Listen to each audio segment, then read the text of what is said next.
Hello, everyone, and welcome to this week's conversation on the YouTube Creators Hub podcast. Join me today. I said join me, but I meant joining me today is Alex Gomes from the Alex Gear and Tech YouTube channel.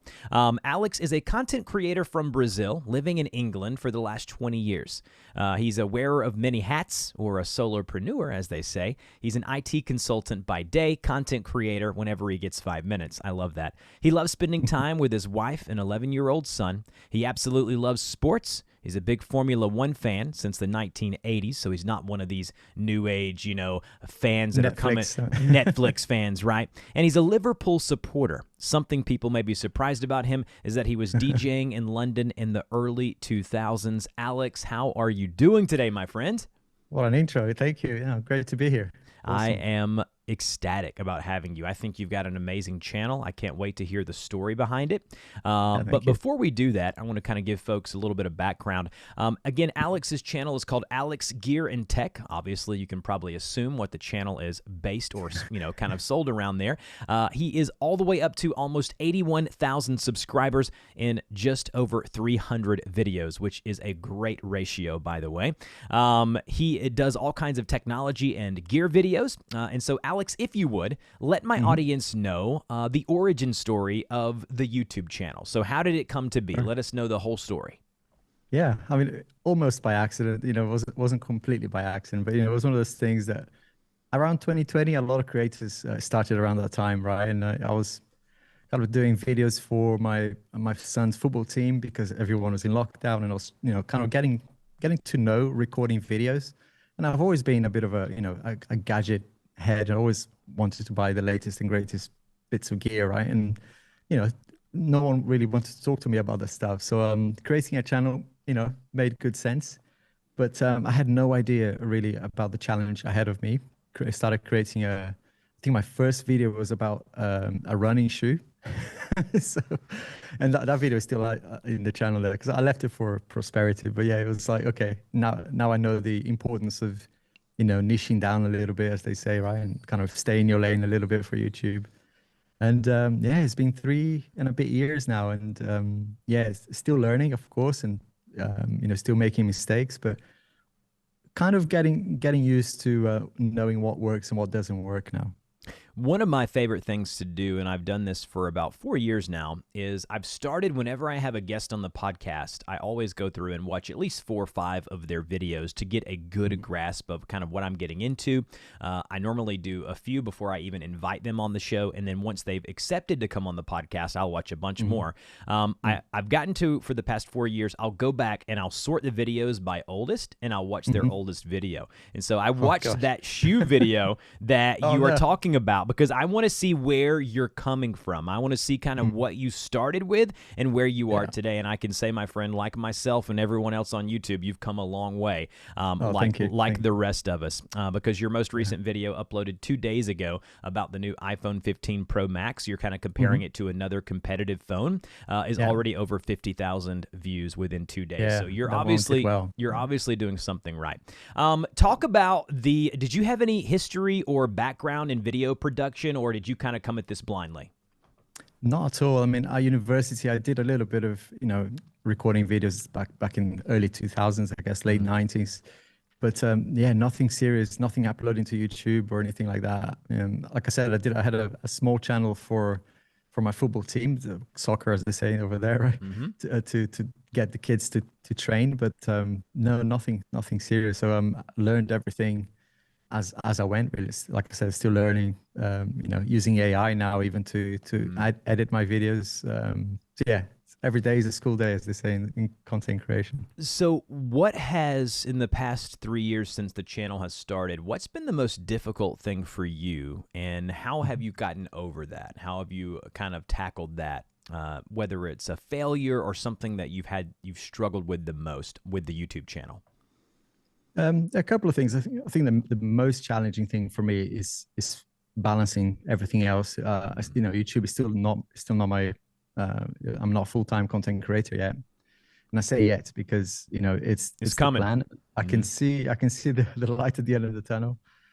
So balancing time with my other business. I'm an IT consultant during the day, right? And I'm still running meetings during the day and sometimes traveling, and it's really difficult to plan content and to stick to that plan, especially right now. Like, as this Techtember, right? The tech industry, the tech space right now is really busy, and yeah, it's just excruciating, as I say sometimes.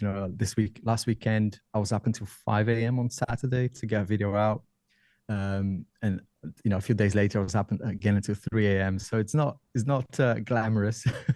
No. Now, when you're in the But, when you're in the tech space, or you're in a space that timing matters. Like recently, the iPhone 15 just came out, so timing matters. oh yeah. If you get the videos out, it needs to be in a timely fashion. Can you explain that? Like, how important is it that you're relevant and you're creating content around devices that have just released? And how do you go about doing that? Are you going and waiting in line? I have a new iPhone 15, but I wasn't worried about it because I do tutorial videos, and those can go out later. But for you doing the hardware videos, what are your kind of stories behind getting these new devices, and how do you go about doing it?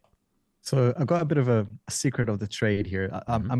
It's now the third time that I've done this and it worked. So I think it's a bit of a recipe. So for a small creator like myself, I don't get the the stuff sent to me for free or ahead of time. So the bigger creators will get that. Apple or Samsung or Google will send them the devices ahead of time. So views are really almost guaranteed. If you get the device early. In my case, I've got to do something a little bit, different. So for the iPhone, what I did in the last 3 years, and it worked really well. I think my latest video on that got nearly actually over 200,000 views, I think.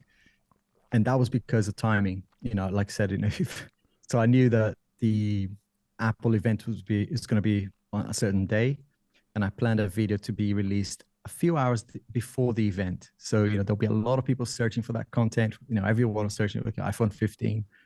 And the bigger creators are over there in Cupertino. They're not creating content, right? So there's a few hours in that first day, during the Apple event, that there's opportunities.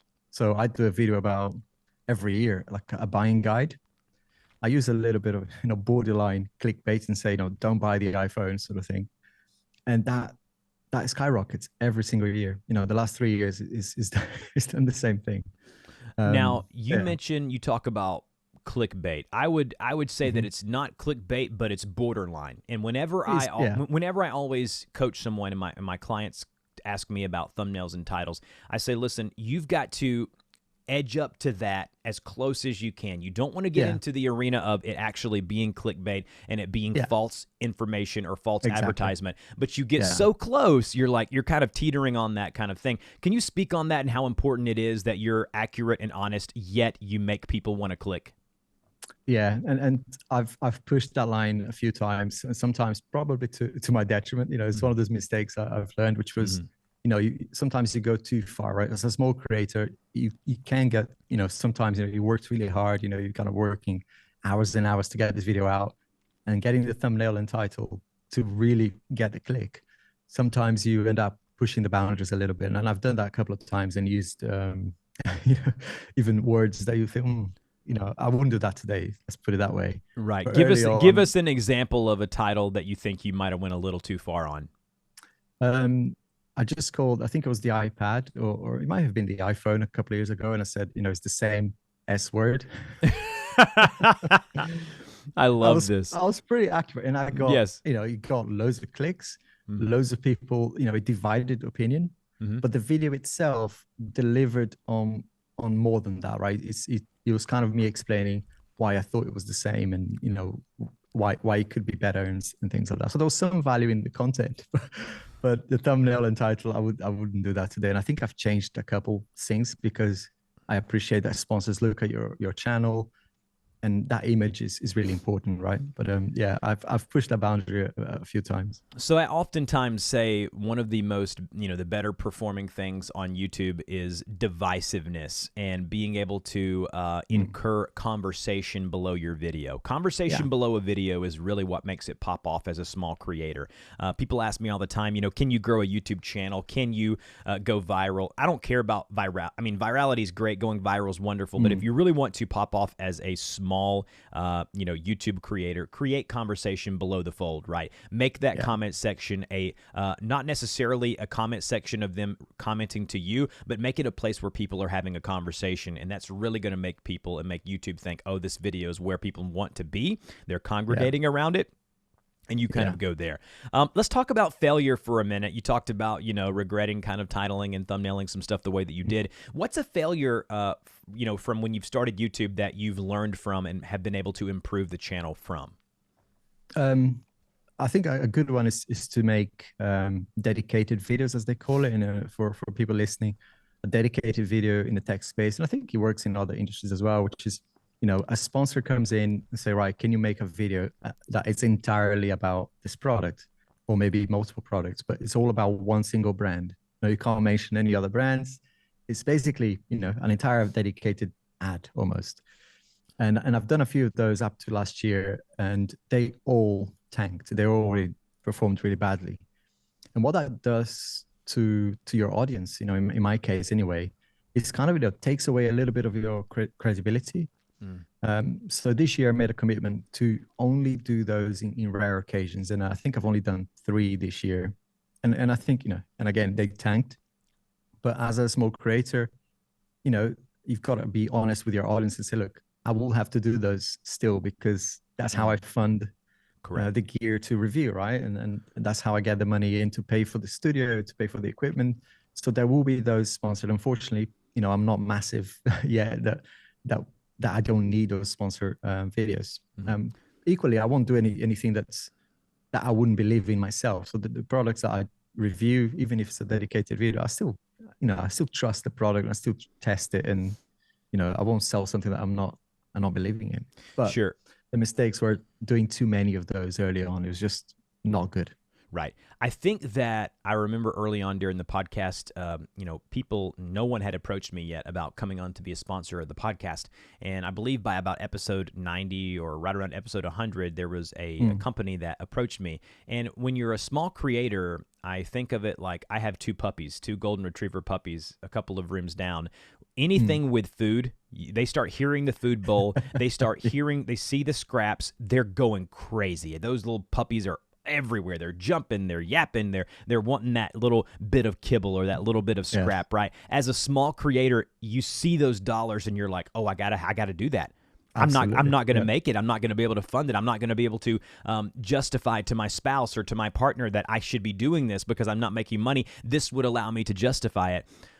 Being able to say no to those things are very important. So I appreciate you being honest and sharing that with me. As far as monetization and making money from the channel, do you know about on average how many views you get per day on the channel?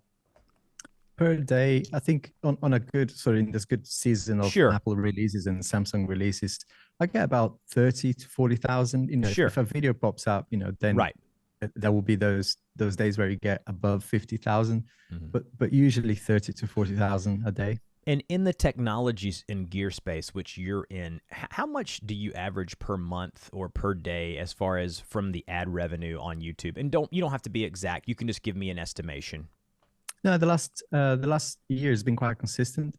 This month is the first month that I've gone above this, but it's been about £2,000, which is around $2,500 in ad revenue. So you can kind of see and correlate kind of what those views are individually with kind of how much money he's making with that. Now, you talked about those dedicated videos. You're obviously not just monetizing with ad revenue. So what other ways have you monetized and made money with the channel? Yeah, so it's sponsored ads, right? So about 60 to 90 seconds insertions in your video. So either, at the beginning or in the middle of the video, you read an ad. So like, I've got a few kind of regular, like 1Password, for example, is one that I mentioned. There's like a password manager. They've done a few videos for me. A few case manufacturers that sponsor videos. And I try to make that sort of Squarespace, right? It's like you're not a real YouTuber if you haven't done a Squarespace ad yet. That is so true. There's quite a few of those, right? That are, and sometimes I choose to do the ads not so much for the monetary value, but also street cred, a little bit as well. Because if you're associated with a brand that is well known, other people might look at your channel and go, "Oh, that's that's a good association." Yeah. I think is the halo effect, I think. Mm-hmm. No, but yes, mostly now are those integration that I use. I don't really go for dedicated. I've had a really bad experience this year with a dedicated sponsor, and I promised myself to really not do those as much as possible. So you made a very good point there as far as, I was never approached by sponsors until I got my first real legit sponsor on the podcast. And as soon as I did, literally that next week and week after, there were 3 or 4 companies that were reaching out to me. I'm not sure if the word got out that I was legit or the Yeah, podcast was, going to be yeah, successful or whatever it is. But you're right. It is kind of like that halo effect of, oh, mm. okay, I better take them seriously, right? They have Yeah. If it's good they for them, it must be yeah, good for me. Yeah. exactly. There's a reason that company's investing money, right? And what Yeah. does an average ad pay from like 1Password or Squarespace or one of these 60 to 90-second ad spots? What are they paying out? Funny enough, those bigger brands don't pay as much for me anyway, because they don't come directly to me. So they come via a marketing agency. Sometimes the marketing agency is being, outsourced by another agency. So you're kind of getting the scraps a little bit. So those don't pay. They pay under $1,000 per 90 seconds. But the my rates, what I now tell, after I crossed 80,000, I changed my rates a little bit. So I normally charge between $4,000 and $5,000 per ad. Right. So this month I've got one of those, and last month I had 2 of those. So it does help. That's why I said at the beginning, right? I start to see a little bit of this could become a kind of a business that can sustain itself, which would be great. But I need those, those kind of ads to work consistently every month, maybe 2 or 3 of those every month, and I'll be fine. Do you, as far as that goes, what are the view counts per video that these companies are requesting that the videos get? I mean, do they say, hey, listen, we'll pay you Yeah. the $4,000 per ad, but this thing better get 50K views or 100K views? And also, what's the long tail? Like, do they give you a month? Or for me, like some of my videos don't pop off till like 3 months down the road. So whenever I talk to advertisers, I say, listen, you may get a few thousand views right now, but man, by Yeah. like December of next year, we're talking this video is going to get 150K views. So Yeah. like, how do you go about doing that? It's a great question because I absolutely despise, the CPM deals as they call it, right? So you have to kind of commit to a number of views. I try to avoid them as much as possible. My bargaining so argument with them is to say, look, you came to me, obviously you've seen something in my channel that you like. So, I'm gonna make the content the best I can anyway. Whether it gets views or gets conversions, that's kind of out of my control a little bit. I don't have a channel that I can guarantee 100,000 views every time. Right now, it's probably easier. I can probably say confidently, if I do a Samsung versus Apple video, it will get above 50K views, but I can't do those every single week. Those take a lot of time, a lot of effort because, they are, you know, kind of time consuming to make. So, but when they say, okay, well, what can we do? So I'd say sometimes I can commit to like 50,000 views average, but we do a package of 2 or 3 videos. And then if those 3 videos don't achieve that average, I'll do like a make good video at the end. So I have some skin in the game that I'll get paid regardless. I might just have to make another video.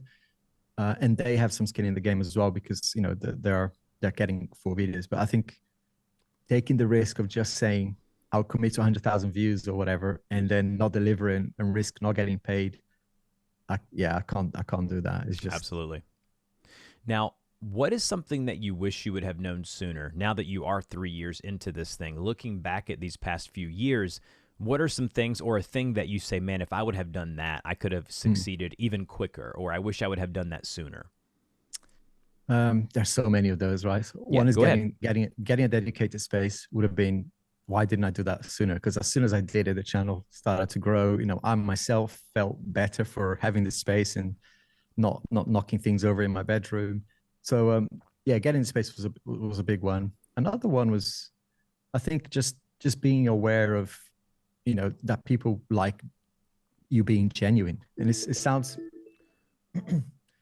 cliche, right? But just being yourself is one of those things that I really struggled with at the beginning. If you watch my early videos, you see that I'm not me. I'm not making jokes. I'm kind of trying to be very clinical, but I end up sounding like a robot. And I leave mistakes in now. I go off script. Obviously English is not my first language, so I have to use a script. But most of the time, in all my scripts now, I leave gaps in between things so that I can free roll a little bit.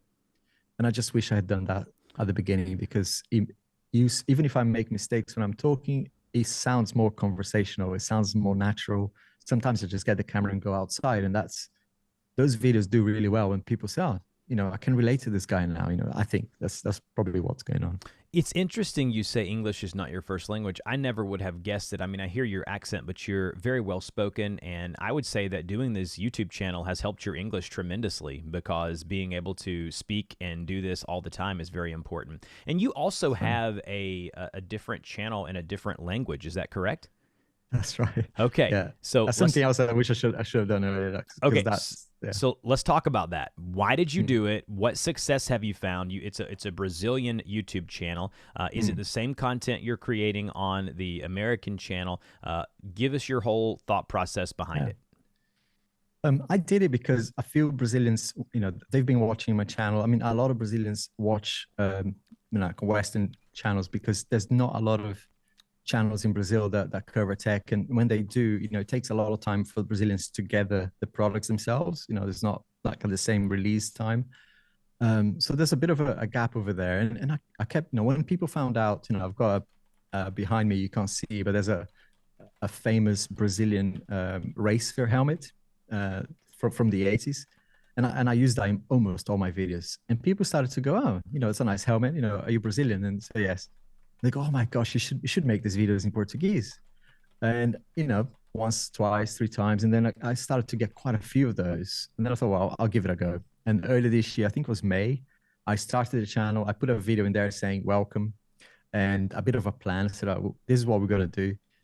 And then put one video up, and the video absolutely is still going up, and it's almost at 500,000 views now. And I think in a month I got 20,000 subscribers from that one video, and it's still going. And I've done now 6 or 7 videos. But the reason I did was because I just thought, well, it's my own language, and I'm doing the videos already, so it's a case of maybe reusing the B-roll, but just adapting the content. And that was another, almost like a learning there, because I thought I should basically just be able to dub the content myself. But it's not as easy, right? Because there's a different economy, different culture. So I had to adapt a little bit of the content as well. So it's not just a case of re-recording the A-roll. Yeah, currencies are different. The way people consume technology over there is probably different than they do here.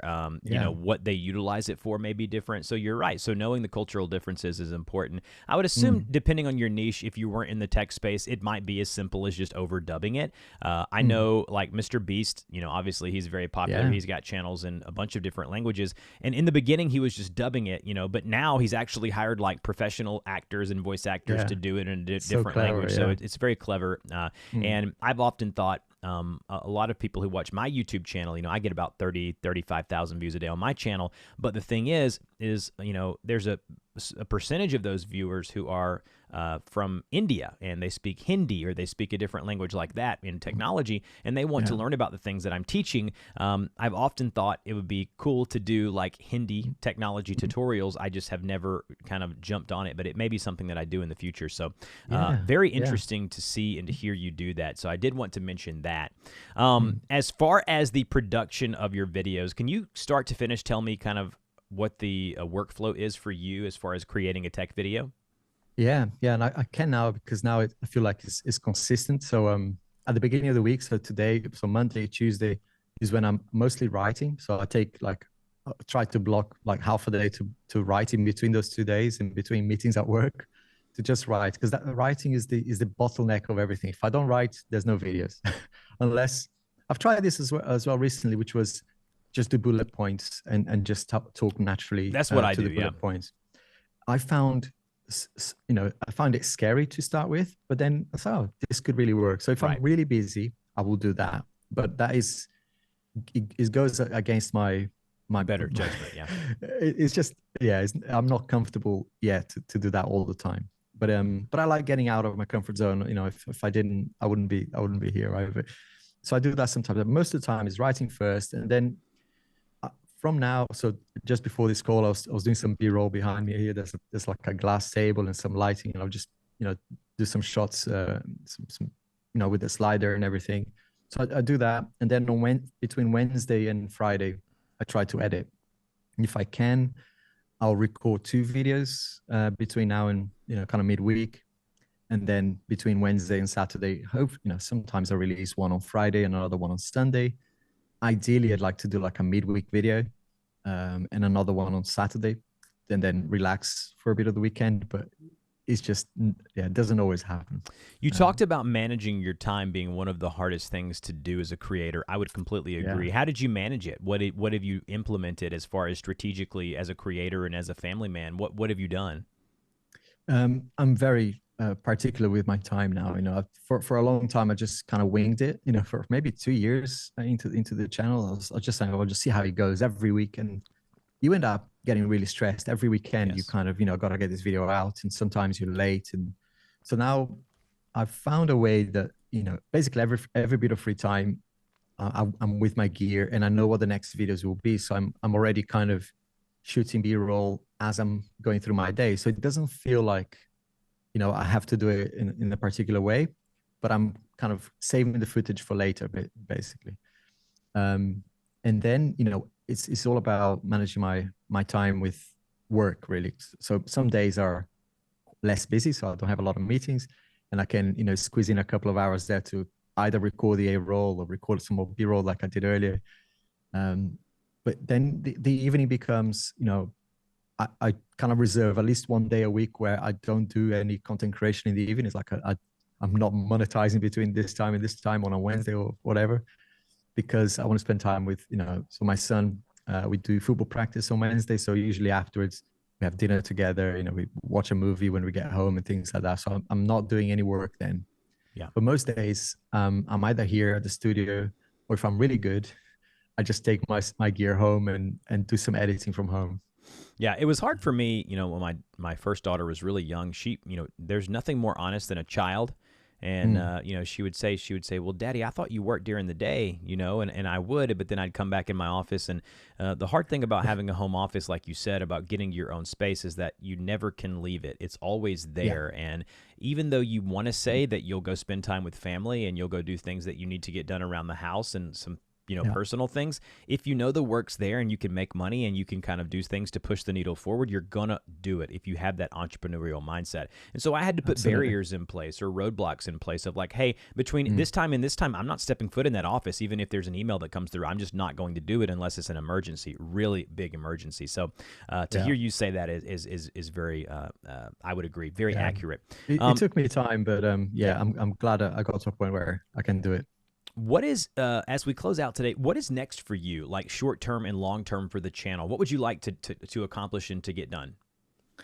I like to get past I think, you know, my target is to get to 100,000 subscribers, because I think at that point, you know, things change a little bit from a sponsorship perspective, and yes, you know, your outlook on the channel might change as well. But I'd like to build more of the community around the channel. You know, I've been playing with the idea of doing more live streams and just getting closer to the community as well, because, you know, doing those videos is great and I'm getting fantastic comments every week, but I don't feel like I have a community yet around the channel. There's nothing there yet to, you know, like an internal joke that we can share, and you know, something that is, it's almost like a thread across every video, not just you know, in one video, but every video there'll be something that we can together start building. And I've seen bigger creators do this, and I'd like to do something like that and focus on that. Yeah, I think that creating community around a channel is really, you know, it's that next step. You know, you've grown the channel, you're almost at 100,000 subscribers. What are some ways that you're looking to implement that? Like, is it going to be external groups like through Discord or Facebook, or how do you plan on, you know, getting even tighter with those people who consume your content? Yeah, all of that. I've thought about subscriptions as well, but, you know, again, that then puts a lot of onus on you creating more exclusive content. I've started a newsletter, and that's been a bit of an eye opener, because I didn't expect much from it, and I got lots of people subscribing to that, and I think that's great, right? Because you're building something outside of YouTube, which I think is important as well, because you're not putting all your eggs in one basket. So yeah, it's just because, like I said, building more places for people to get together, and yeah, Discord sounds like a great idea, and doing live streams, I think, is every time I do, it's like going to the gym, right? You never regret after you've gone, and live streams the same. I dread doing it because I don't feel like I'm not organized, but I think it's just a case of just doing several times and you just get used to it. But I want to do more of it. That is a great analogy. I've never thought of it like that. I got back from the gym about 30 minutes before we started recording this, and you're right. Like that feeling of like, man, when I go, you're great. Yeah. I may not want to go in the beginning, and I'm like, oh, today is so busy. I don't need to take the time today. I just took the kids. I got to get back to work. But you're right. When you're done, it's like you've conquered the day. You feel like, you oh never man, regret it.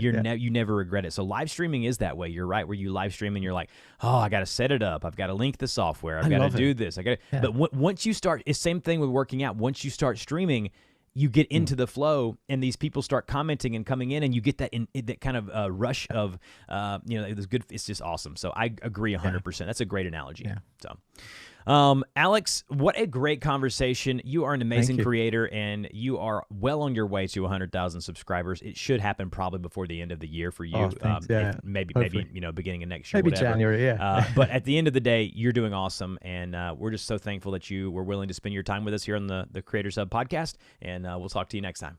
A pleasure. Thank you.